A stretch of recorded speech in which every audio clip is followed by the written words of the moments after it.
Tamil cinema കാക്ക കാക്ക സംവിധാനം ചെയ്ത ഗൗതം വാസുദേവ് മേനോൻ GVM ആദ്യമായി ചെയ്ത മലയാളം പടം ഡൊമിനിക് ആൻഡ് ലേഡീസ് പേഴ്സ്.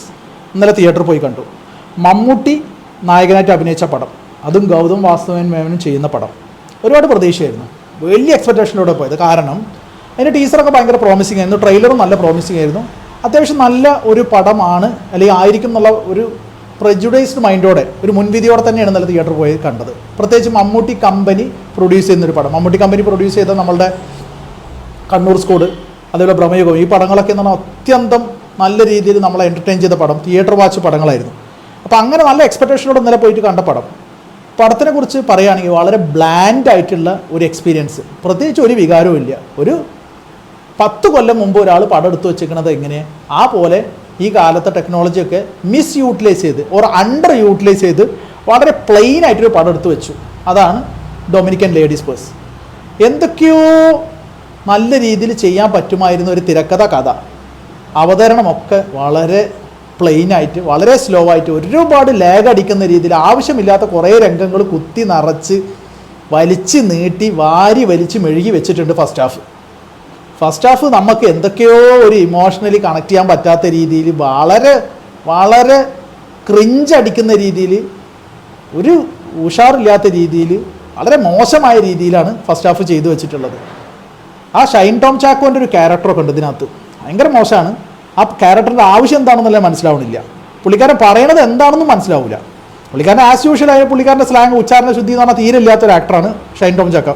പക്ഷേ തല്ലുമാലയിലൊക്കെ അദ്ദേഹത്തിൻ്റെ റോള് ഗംഭീരമായിരുന്നു. അപ്പോൾ അങ്ങനെ എന്തെങ്കിലുമൊക്കെ ഉണ്ടാവും മമ്മൂട്ടി ഒരു പടത്തിൽ ഇദ്ദേഹത്തെ കൊണ്ടുവരുമ്പോൾ എന്ന് വിചാരിച്ചു. കണ്ണൂർ സ്കോഡിലെ ഒരു 2 സെക്കൻഡ് അദ്ദേഹത്തിൻ്റെ ആ റോൾ അത്രയേ ഉള്ളൂ, 2-10 സെക്കൻഡ്. പക്ഷേ അത് ഗംഭീരമായിട്ട് ഷൈൻ ടോം ചാക്കോ ചെയ്തിട്ടുണ്ട്. പക്ഷേ ഈ ഒരു പടത്തിൽ എന്തിനാണ് അദ്ദേഹത്തിനെ പോലൊരു ആക്ടറെ കൊണ്ടുവന്നിരിക്കുന്നത്, എന്താണ് ചെയ്തു വെച്ചിരിക്കുന്നത് എന്നുള്ളത് ആർക്കും പിടികിട്ടിയിട്ടില്ല. ആ രീതിയിലാണ് ഗൗതം വാസുദേവന് അദ്ദേഹത്തിന് കൊടുത്തിട്ടുള്ളത്. പിന്നെ ഒരുപാട് ക്യാരക്ടേഴ്സ്, ഒരു ഇമോഷണലി കണക്ട് ചെയ്യാത്ത രീതിയിലുള്ള ഒരു കഥ, അതേപോലെ തന്നെ ഒരു രസമില്ലാത്ത രീതിയിലുള്ള ഒരു തിരക്കഥ, ആ സ്റ്റോറി ടെല്ലിങ് ഒന്നും നമ്മളെക്കിട്ട് ഒരു രീതിയിലും കണക്ട് ചെയ്യുന്നില്ല.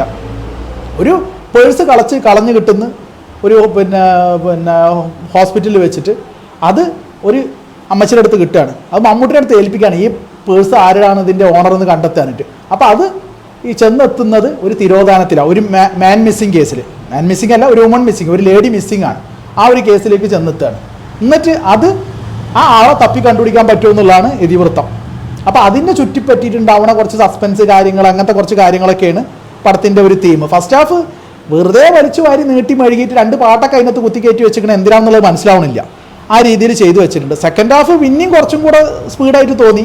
എങ്കിൽ പോലും പടത്തിൻ്റെ ആകെ മൊത്തം ടോട്ടൽ എന്ന് പറഞ്ഞു കഴിഞ്ഞാൽ ഒരു ബിലോ ആവറേജ് മൂവി മാത്രമായിട്ടാണ് എനിക്ക് തോന്നിയത്. ജസ്റ്റ് ഒരു 1 ടൈം വാച്ചബിൾ, അതും തിയേറ്ററിൽ പോയി കാണേണ്ട ഒരു ആവശ്യമുണ്ടെന്ന് തോന്നണമില്ല.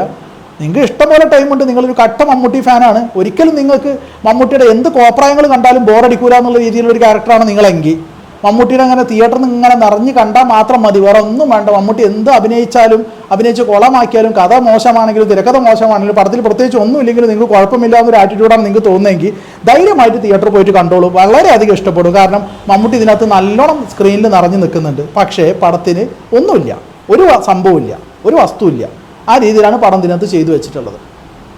എന്തൊക്കെ കാട്ടിക്കൂട്ടി വെറുതെ ഒരുപാട് പ്രതീക്ഷ തന്ന് ഗൗതം വാസുദേവ മേനോൻ്റെ മലയാളത്തിലേക്കുള്ള എൻട്രി എന്നേക്കുമുള്ള ഒരു സെൻഡ് ഓഫ് ആയി മാറി എന്നുള്ളതാണ് മനസ്സിലാക്കാൻ കഴിയുന്നത്.